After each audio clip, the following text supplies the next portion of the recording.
చూస్తున్నాం త్రిషకి big shock ఇచ్చారు విజయ్. ఆయన 2 నియోజకవర్గాల కంటెస్ట్ చేశారు, Perambur and తిరుచురుపల్లి east.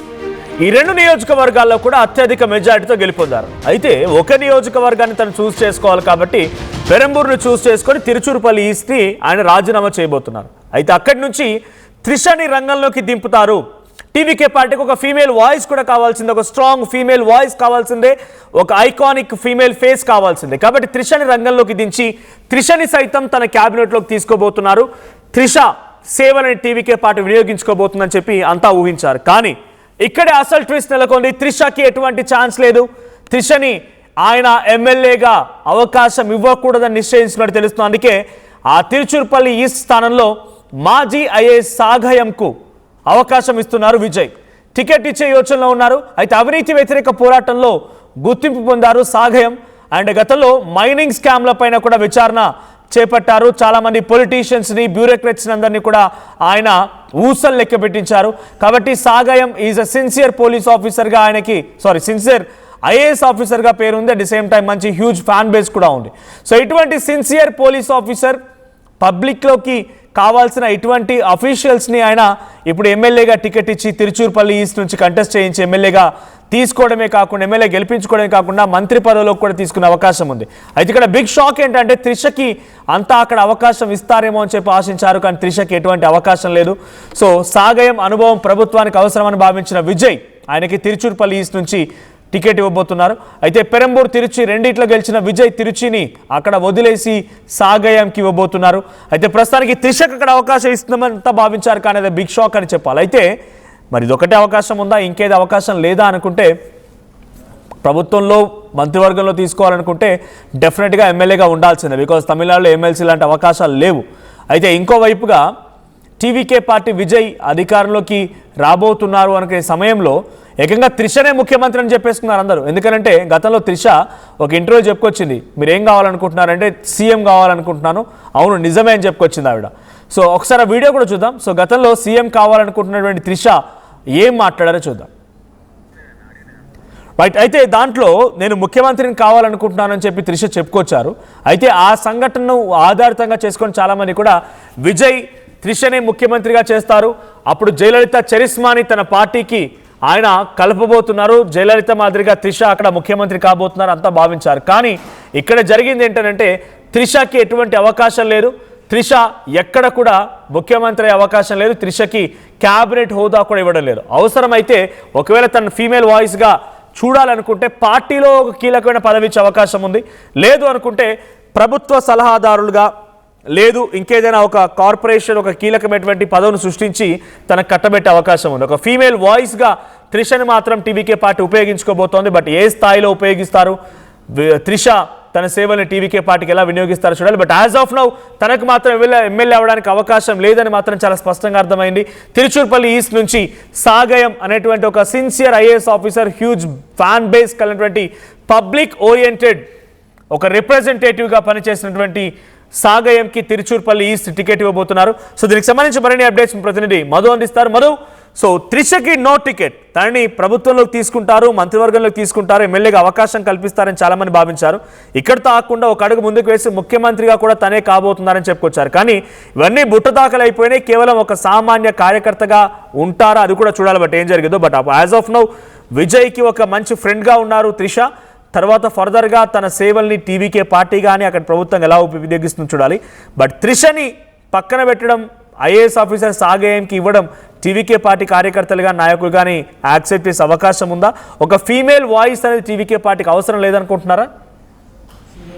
Exactly. Trisha పేరు చర్చలోకి వచ్చినప్పటికీ కూడా ఒక డిఫరెంట్ పాలిటిక్స్ ప్రస్తుతం తమిళనాడులో జరుగుతూ ఉన్నాయి. మొదటి నుంచి కూడా సినిమా రంగానికి సంబంధించిన వాళ్ళు రాజకీయాలను ఏలుతున్నప్పటికీ రీసెంట్ గా అవినీతి పైన యుద్ధం ప్రకటించి నిజాయితీకి మారుపేరు ఉన్నటువంటి అన్నామలై ఒక సింగంగా తెరపైకి వచ్చారు. బీజేపీ అవకాశం ఇచ్చింది, రాష్ట్ర అధ్యక్షుని చేసింది. ఆయన పెద్ద ఎత్తున ప్రజలకు వెళ్లారు. తీవ్రమైనటువంటి ఆదరణ వచ్చింది, విపరీతమైనటువంటి ఆదరణ వచ్చినటువంటి పరిస్థితి.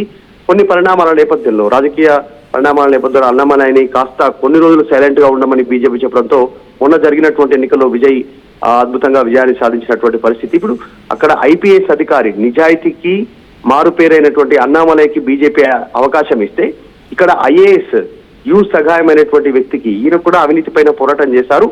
పూర్తి స్థాయిలో ప్రభుత్వ వ్యవస్థ పైనే పోరాటం చేశారు. ప్రభుత్వంలో అవినీతి, అధికారులకు సంబంధించి నిక్కచ్చిగా ఉండడం, ఒక స్టేట్మెంట్, ఒక స్లోగన్ తో ఫేమస్ అయ్యారు ఆయన. మీరు కరెక్ట్ చేయండి, ఎవరికి భయపడొద్దు, do right, don't fear anyone. ఈ స్లోగన్ తో ఆయన పెద్ద ఎత్తున తమిళనాడులో చర్చనీయాంశమయ్యారు. ప్రభుత్వ ఉద్యోగుల్లో, ప్రజల్లో ఆదరణ ఉంది. ఆయన సాధారణ చిన్న స్థాయి కుటుంబం నుంచి యూపీఎస్సీ ఎగ్జామ్స్ రాసి ఐఏఎస్ గా పాస్ అయ్యారు. మొదటి నుంచి నిజాయితీ ఆఫీసర్ గా ఉన్నారు. అంత నిజాయితీగా పనిచేసినందుకు, ముఖ్యంగా క్రషర్లు, స్టోన్ కి సంబంధించి, గ్రానైట్, ఈ మైనింగ్ కి సంబంధించినటువంటి వ్యవస్థ పైన ఉక్కుపాదం మోపారు ఆయన ఐఏఎస్ అధికారిగా. అట్లా ఉన్నందుకు అన్ని ప్రభుత్వాలు, ఏఐడిఎంకే, డిఎంకే, అన్ని ప్రభుత్వాలను చాలా సార్లు ట్రాన్స్ఫర్ చేసినటువంటి పరిస్థితి. ఆయన ఒక చోట నిలకడగా ఆయనకు స్థానం లభించలేదు. అట్లాంటి వ్యక్తికి విజయ్ అవకాశం కల్పిస్తా ఉన్నారు మొదటిసారి. అదొక్కటే కాదు, ఇక్కడ ఒక రకంగా ఐపీఎస్ అధికారి అన్నామలైకి చెక్ పెట్టేటువంటి విధంగా విజయ్ నిర్ణయం తీసుకుంటున్నారనేటువంటి చర్చ కూడా ప్రస్తుతం పొలిటికల్ సర్కిల్లో స్టార్ట్ అయింది. దానికి రీజన్ నిజాయితీ అనేటువంటి అంశం పైన. అంటే రాజకీయాలన్నీ అవినీతి మరకలతో ఉన్నటువంటి సిచ్యువేషన్. ముఖ్యంగా తమిళనాడులో విపరీతమైనటువంటి అవినీతి ఆరోపణలు, కరుణానిధి, జయలలిత, డిఎంకే, స్టాలిన్ గాని, ఇటు ఉదయనిధి గాని, ఇటు విజయ్ పైన గాని తీవ్రమైనటువంటి అవినీతి ఆరోపణలు ఉన్నాయి. సో వీళ్ళందరిపైన విజయ్ రాజకీయాల్లోకి ఎంట్రీ ఇవ్వకంటే ముందే ట్యాక్స్ ఎగ్గొట్టడం కానీ, వీటికి సంబంధించినటువంటి ఐటీ అధికారులు రైడ్ చేయడం కానీ, ఇవన్నీ ఆరోపణలు ఉన్నాయి. వీళ్ళ పైన ఎన్ని ఆరోపణలు ఉన్నా వీళ్ళ సెలక్షన్ మాత్రం అవినీతి లేని అధికారుల పైన, బయట సమాజంలో మంచి పేరున్నటువంటి నాయకులను ఎన్నుకున్నటువంటి పరిస్థితి. సో త్రిష పేరు చర్చకు వచ్చిన మాట వాస్తవం. త్రిషకు అవకాశం కల్పిస్తారు. గతంలో వీడియో వైరల్ కావడము, ఈ మధ్య కాలంలో విజయ్కి డైవర్స్ నోటీస్ పంపించడం, భార్య త్రిష దగ్గర కావడం, ఇద్దరు కలిసి ఒకే పెళ్లికి హాజరు కావడం, అదే రోజు రిజల్ట్ రోజు త్రిష తిరుపతిలో దర్శనం చేసుకోవడం, పూజలు చేయడం, తిరిగి విజయ్ని కలవడం, డైరెక్ట్ గా ఇంటికెళ్ళి, ఇదంతా చర్చ జరిగిన మాట వాస్తవమే. కానీ విజయ్ వాటాలేంటి పట్టించుకోవట్లేదు. బయట ఆటో డ్రైవర్ కి, తన కారు డ్రైవర్ కి, సామాన్యులకి, చిన్న చిన్న వ్యక్తులకి టికెట్ ఇచ్చినటువంటి విజయ్ ఈసారి ఒక ఐఏఎస్, అవినీతి పైన పోరాటం చేసినటువంటి ఐఏఎస్ అధికారికి సగాయంకు, యు సగాయం ఐఏఎస్ అధికారికి టికెట్ ఇవ్వడం అనేటువంటిది చర్చనీయాంశం అవుతుంది. ఒక మంచి నిర్ణయం తీసుకుంటున్నారు విజయ్. రాజకీయాల్లో ఎట్లాంటి నిర్ణయాలు ఉన్నా, ప్రక్షాళన లేకున్నా, టికెట్ల విషయంలో మాత్రం చిన్న స్థాయి వ్యక్తులకు, మంచి వ్యక్తులకు, సాధారణ వ్యక్తులకు టికెట్ ఇస్తుండడం అనేటువంటి చర్చనీయాంశం అవుతోంది. సో యు సగాయం ఫ్యూచర్ లో అన్నామలైకి ఒక పోటీగా దించుతున్నారా అనేటువంటి చర్చ కూడా కొనసాగుతా ఉంది. ఫ్యూచర్ లో అన్నామలై కూడా కాస్త యాక్టివ్ అయ్యేటువంటి అవకాశం కనిపిస్తా ఉంది మళ్ళీ. Right, thank you Madhu. So మొత్తంగా త్రిషకి మాత్రం అవకాశం లేదు. తిరుచురుపల్లి ఈస్ట్ నుంచి యు సగాయం, ఇందాక ప్రతినిధి మధు చెప్తున్నట్టుగా పెద్ద మొత్తంలో జరిగిన మైనింగ్ అక్రమాలను కూడా వెలికి తీశారు ఈ ఐఏఎస్ ఆఫీసర్. చాలా సిన్సియర్ ఐఏఎస్ ఆఫీసర్ ఆయన. బ్యూరోక్రాట్స్ని, పొలిటీషియన్స్ని, ప్రభుత్వం ఉన్నటువంటి ప్రజాప్రతినిధులు ఎవరిని కూడా వదిలిపెట్టకుండా దానికి లింక్ అప్ అయిన వాళ్ళందరినీ కూడా ఊసలు లెక్క పెట్టించారు. పబ్లిక్లో చాలా విశ్వసనీయతని ఆయన చొరగొన్నారు. అయితే అటువంటి ఒక సిన్సియర్ ఐఏఎస్ ఆఫీసర్ యు సగాయంని ఇప్పుడు తిరుచురుపల్లి ఈస్ట్ నుంచి తాను ఎక్కడైతే పోటీ చేసి గెలుపొందారో అక్కడ రాజీనామా చేసి ఆయన కంటెస్ట్ చేయాలన్న రకంగా టీవీకే విజయ్ ఆదేశించినట్టు తెలుస్తోంది. ఆయన అవకాశం ఇస్తున్నారు కూడా.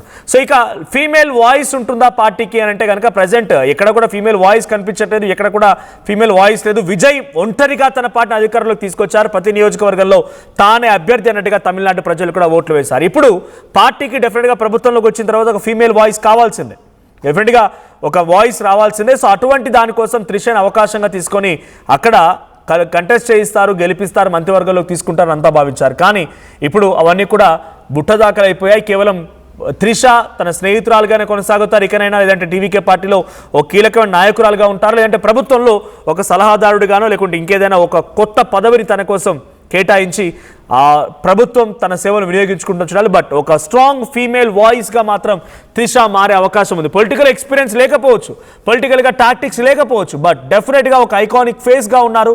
నటిగా గతంలో పనిచేసిన అనుభవం ఉంది, అందరికీ సుపరిచితురాలుగా ఉన్నారు కాబట్టి సో డెఫినెట్గా she could be great asset to TVK party. But ఎలా ముందుకెళ్తుంది, ఏ రకంగా ముందుకెళ్తుందో చూడాలి. సో తిరుచురుపల్లి ఈస్ట్ నుంచి మాత్రం సాగాయంకి అవకాశం. ఇక్కడ ఇంకా ఇంట్రెస్టింగ్ సిచ్యువేషన్ ఏంటంటే, ఇంట్రెస్టింగ్ మాట ఏంటంటే, ఇదే నియోజకవర్గం నుంచి అవసరమైతే స్టాలిన్, మాజీ ముఖ్యమంత్రి స్టాలిన్ కూడా మళ్ళీ కంటెస్ట్ చేసే అవకాశం ఉంది. బికాజ్ ఆయన మొన్న కొలుతూరులో ఓడిపోయారు. సో డెఫినెట్గా పదవి లేకుండా, ఎమ్మెల్యేగా కూడా ఆయనకు పదవి లేకుండా ఉండడం అనేది చాలా ఒక ప్రమాదం. డిఎంకే పార్టీ కూడా ఇదొక గుడ్ ఏమంటారు, ఒక బ్యాడ్ సిచ్యువేషన్. కాబట్టి ఆయన మళ్ళీ తిరుచురుపల్లి ఈస్ట్ నుంచి కంటెస్ట్ చేసే అవకాశం కూడా ఉంది. బట్ ఎలాంటి ఛాన్స్ తీసుకుంటారో చూడాలి.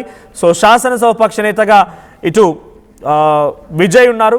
సో అటు ప్రతిపక్ష నేత హోదాలో మరి స్టాలిన్ అక్కడి నుంచి కంటెస్ట్ చేసి అవుతారా, లేదంటే ఉదయనిధి స్టాలిన్కి ఇచ్చి రెండు ఉదయనిధి స్టాలిన్ విజయ్ ఇద్దరు పోటాపోటీగా పోటీ పడతారా, ప్రతిపక్షంగా అధికార పక్షంగా ఒకరిపై ఒకరు వాదోపవాదాలు చేసుకుంటారో చూడాలి. సో మీ అభిప్రాయం ఏంటి? అక్కడ త్రిషని పక్కన పెట్టడం కరెక్టే అనుకుంటున్నారా? త్రిషకి ఎటువంటి అవకాశం ఇవ్వాలని మీరు అనుకుంటున్నారు? ఏమిస్తే విజయ్ పార్టీ మరింతగా ముందుకు వెళ్తోంది? కామెంట్ చేయండి.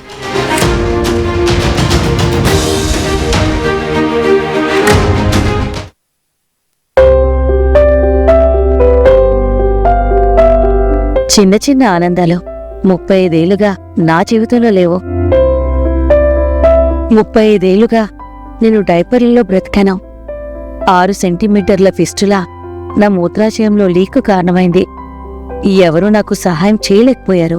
AINUలో వైద్యులను కలిసే వరకు. అక్కడ వారు రోబోటిక్ శస్త్రచికిత్సతో నాకు పరిష్కారం ఇచ్చారు. వారు నా ఆత్మవిశ్వాసాన్ని కూడా తిరిగిచ్చారు. Precision care makes it possible. The Center for Robotic Surgery at AINU